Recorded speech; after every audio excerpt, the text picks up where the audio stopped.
ನಮ್ಮ ಮಾವ ಕಂಸ ಇಡೀ ಗೋಕುಲ ಊರನ್ನ ಸುಟ್ಟಾಕಿ ನಾಶ ಮಾಡಿದ್ಮೇಲೆ ನಾನು ಹಾಗೂ ನಮ್ಮ ಪರಿವಾರ ಹಾಗೂ ನಮ್ಮ ಇಡೀ ಊರಿನ ಜನರೆಲ್ಲ ಎಲ್ಲಿ ಹೋಗೋದು ಅಂತ ಯೋಚನೆ ಮಾಡಬೇಕಾದ್ರೆ ನನಗೆ ಒಂದು ಜಾಗ ಸಿಗುತ್ತೆ. ಆ ಜಾಗಕ್ಕೆ ಮೊದಲನೇ ಬಾರಿ ನಾನು ಮತ್ತೆ ರಾಧಾ ಮೊದಲು ಹೆಜ್ಜೆ ಇಡ್ತೀವಿ ಕೋಟೆಯಲ್ಲಿ. ಆ ಜಾಗನೇ ವೃಂದಾವನ.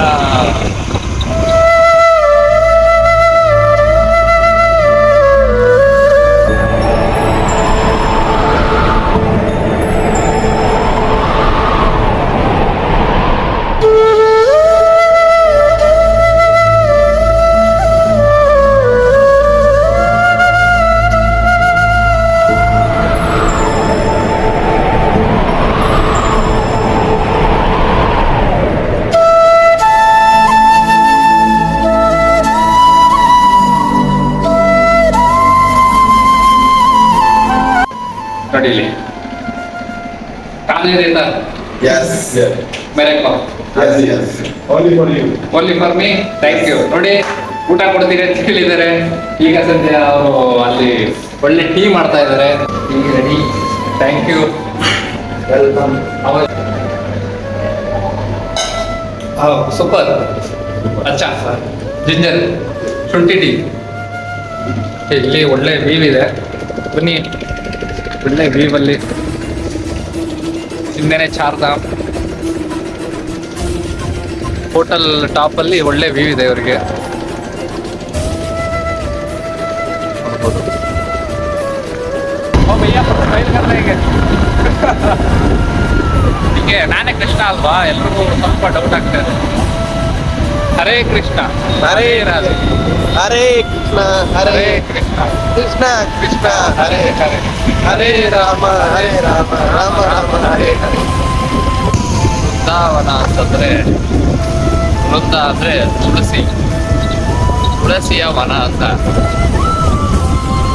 ರಾಧೆಗೆ ಮೊದಲು ತುಳಸಿ ಅಂತ ಹೆಸರಿಡಬೇಕಾಗಿರುತ್ತೆ, ಆದರೆ ರಾಧೆ ಅಂತ ಹೆಸರಿಟ್ಟಿರ್ತಾರೆ.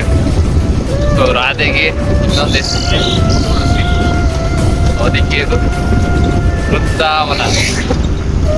ಬನ್ನಿ, ಈ ವೃಂದಾವನದಲ್ಲಿ ನಾನು ಓಡಾಡಿದ ಜಾಗ, ನಾನು ಲೀಲೆ ಮಾಡಿದಂಥ ಜಾಗಗಳು ಭಾಳ ಇದೆ.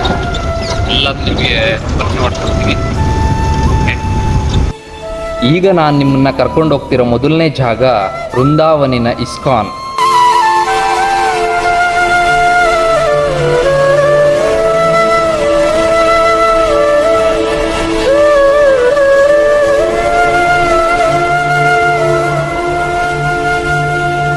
ವೃಂದಾವನಕ್ಕೆ ಕಾಲಿಟ್ಟ ಕ್ಷಣದಿಂದಲೇ ಏನೋ ಒಂದು ಅಜ್ಞಾತ ಆಕರ್ಷಣೆ ನನ್ನನ್ನು ಎಳಿತಾ ಇತ್ತು. ನಾನು ಇಸ್ಕಾನ್ ಒಳಗಡೆ ಹೋದೆ. ಅದು ಸಾಮಾನ್ಯ ದರ್ಶನ ಅಲ್ಲ ಅಂತ ನನಗೆ ಗೊತ್ತಿರಲಿಲ್ಲ. ಅಕಸ್ಮಾತ್ ಒಬ್ಬರು ನನ್ನ ಕೈ ಹಿಡಿದು ನನ್ನ ಕೃಷ್ಣನ ಮುಂದೆ ನಿಲ್ಲಿಸಿದರು. ಆ ಕ್ಷಣ ಸಮಯವೇ ನಿಂತಂತಾಯಿತು. ಕೃಷ್ಣನ ಅಲಂಕಾರದಲ್ಲಿದ್ದ ಹೂವಿನ ಹಾರವನ್ನು ನನಗೆ ತೆಗೆದು ನೇರವಾಗಿ ನನ್ನ ಕತ್ತಿಗೆ ಹಾಕಿದರು.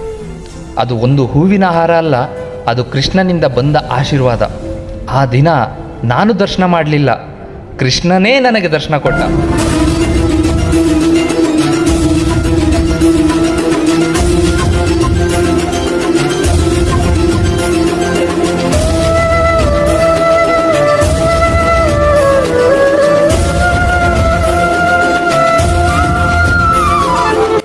ಎಲ್ಲ ಭಕ್ತರಿಗೂ ತೆರೆದಿಲ್ಲ ಈ ಸ್ಥಳ, ಆದರೆ ನನಗೆ ಒಂದು ಅದ್ಭುತ ಅವಕಾಶ ಸಿಕ್ತು.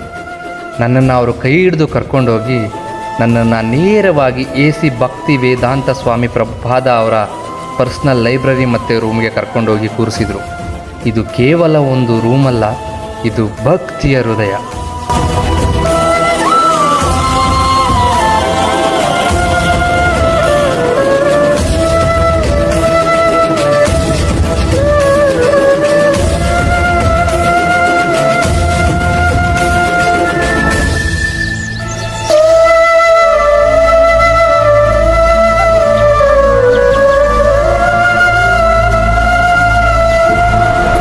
ಈಗ ನಾವು ಬಂದಿರೋದು ನಾನು ಆಟ ಆಡ್ತಿದ್ದಂಥ ಯಮುನಾ ನದಿಗೆ.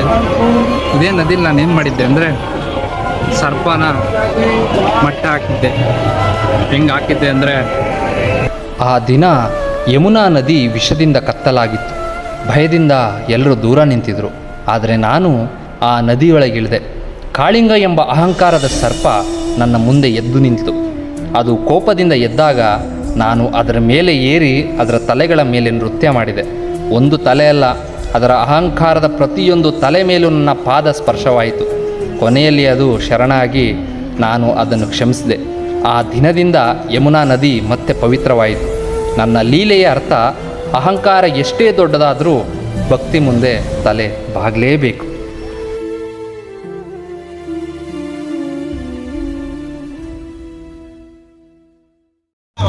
राधे राधे भैया सब लोग Radhe Radhe. Radhe Radhe mask mask open कराना नहीं है इधर. ठीक है भैया बाय बाय.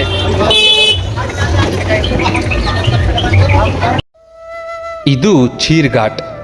ಯಮುನಾ ತೀರದಲ್ಲಿ ಒಂದು ದಿನ ಗೋಪಿಕೆಯರು ಸ್ನಾನ ಮಾಡ್ತಿದ್ರು. ಅವರು ತಮ್ಮ ಬಟ್ಟೆಗಳನ್ನ ನೀರಿನ ಮೇಲೆ ಇಟ್ಟು ನೀರಲ್ಲಿ ಮೋಜಿನಲ್ಲಿ ಮುಳುಗಿದ್ರು. ಆ ಕ್ಷಣದಲ್ಲಿ ಚುಪ್ ಚಾಪ್ ಅವರ ಬಟ್ಟೆಗಳನ್ನೆಲ್ಲ ತೆಗೆದುಕೊಂಡು ಮರದ ಮೇಲೆ ಹೋಗಿ ಕೂತ್ಕೊಂಡ್ಬಿಟ್ಟೆ. ಅವ್ರ ಮೇಲೆ ನೋಡಿದಾಗ ಅವ್ರ ಬಟ್ಟೆಗಳೇ ಇರಲಿಲ್ಲ. ಆಮೇಲೆ ಅವರೆಲ್ಲ ಹುಡುಕಾಡಿ ನನ್ನ ಹತ್ರ ನೋಡಿದಾಗ ನಾನು ನಗ್ತಾ ಕೂತಿದ್ದೆ. ನಿಮ್ಮ ಬಟ್ಟೆಗಳು ಬೇಕಾದರೆ ನನ್ನ ಬಳಿ ಕೈ ಕಟ್ಕೊಂಡು ಬರಬೇಕು ಅಂತ ಹೇಳಿದೆ. ಆವಾಗ ಗೋಪಿಕೆಯರು ನಾಚಿಕೆಯಿಂದ ನನ್ನ ಹತ್ರ ಬಂದು ನಗ್ತಾಯಿದ್ರು. ಆವಾಗ ನಾನು ಅವ್ರ ಬಟ್ಟೆನೆಲ್ಲ ಹಿಂತಿರುಗಿಸ್ದೆ. ಅದು ಕೇವಲ ಒಂದು ಕುತಂತ್ರ ಅಲ್ಲ, ಭಕ್ತಿಯ ಒಂದು ಸಣ್ಣ ಪರೀಕ್ಷೆ.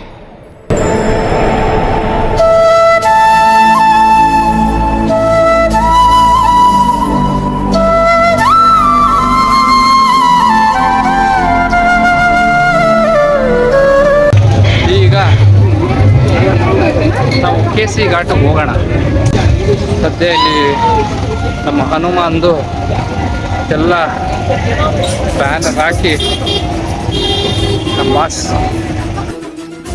ಈ ನದಿಯ ತೀರದಲ್ಲಿ ಒಂದು ದಿನ ಕೇಶಿ ಎಂಬ ಭಯಾನಕ ಅಸುರ ಕುದುರೆಯ ರೂಪದಲ್ಲಿ ಇಲ್ಲಿ ಬಂದು ಎಲ್ಲರನ್ನು ಭಯಪಡಿಸುತ್ತಿದ್ದ. ಆ ಕ್ಷಣದಲ್ಲಿ ಅವನು ಮುಂದೆ ನಿಂತೆ. ಅವನು ಕೋಪದಿಂದ ದಾಳಿ ಮಾಡಿದಾಗ ನಾನು ನನ್ನ ಕೈಯನ್ನು ಅವನ ಬಾಯಿಯೊಳಗೆ ಹಾಕಿದೆ. ಆ ಶಕ್ತಿ ಅವನಿಗೆ ತಡೆಯಲಾಗಲಿಲ್ಲ. ಸ್ವಲ್ಪ ಹೊತ್ತಿನಲ್ಲಿ ಅವನು ಶರಣಾದ. ಅವನ ಅಹಂಕಾರ ಇಲ್ಲೇ ಕೊನೆಗೊಂಡಿತ್ತು. ಆ ದಿನದಿಂದ ಈ ಸ್ಥಳ ನನ್ನ ಲೀಲೆಗೆ ಸಾಕ್ಷಿಯಾಗಿದೆ.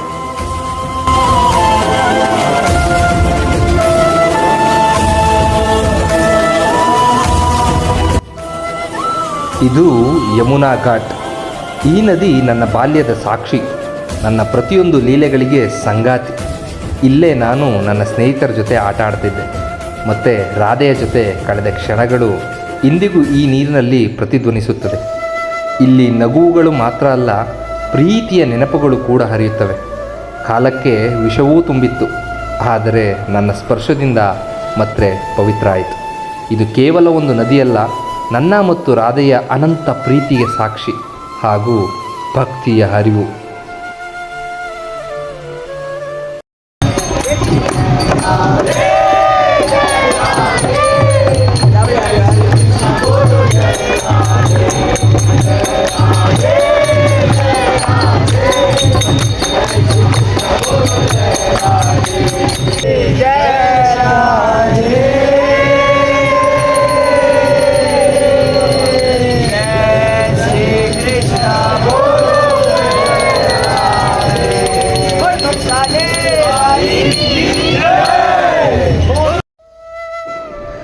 ಈಗ ನಾನು ನಿಮಗೆ ತೋರಿಸ್ತಾ ಇರೋವಂಥದ್ದು ಒಂದು ನಿಗೂಢ ರಹಸ್ಯ ಇರುವಂಥ ನಿಧೀವನ. ವೃಂದಾವನದ ಹೃದಯದಲ್ಲಿ ಮಲಗಿರುವ ಒಂದು ನಿಶ್ಶಬ್ದ ರಹಸ್ಯ. ನೀವು ನೋಡ್ತಿರೋದನ್ನು ಒಮ್ಮೆ ಅನುಭವಿಸೋದಕ್ಕೆ ಅಂತಲೇ ಇಲ್ಲಿ ಕರ್ಕೊಂಡು ಬಂದಿದ್ದೀನಿ. ಈ ಮರಗಳನ್ನ ಗಮನಿಸಿ. ಅವು ಸಾಮಾನ್ಯವಾಗಿ ಕಾಣಬಹುದು, ಆದರೆ ಪ್ರತಿಯೊಂದು ಮರ ಅದರ ಆಕಾರ ಒಂದು ಜೀವದಂತೆ ಕಾಣುತ್ತೆ.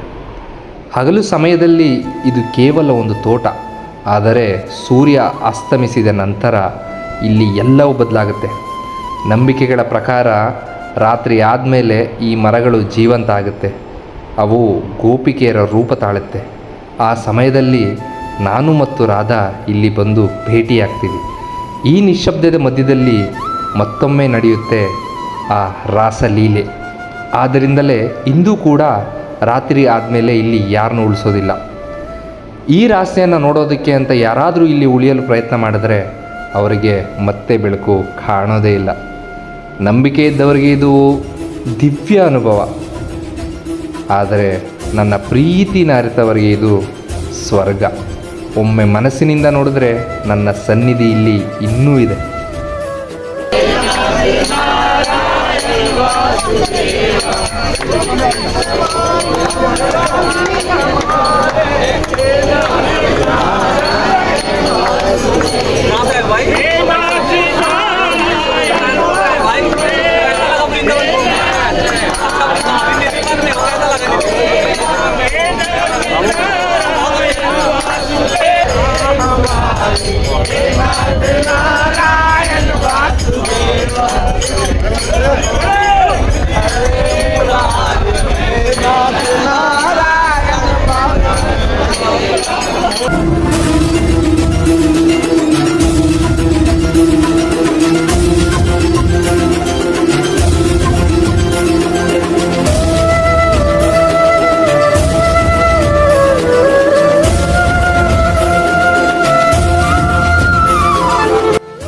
ಇಲ್ಲಿ ನೀವು ನೋಡಿದ್ದು ಕೇವಲ ಒಂದು ಸ್ಥಳ ಅಲ್ಲ, ಇದು ಪ್ರೀತಿಯ ಸಾಕ್ಷಿ.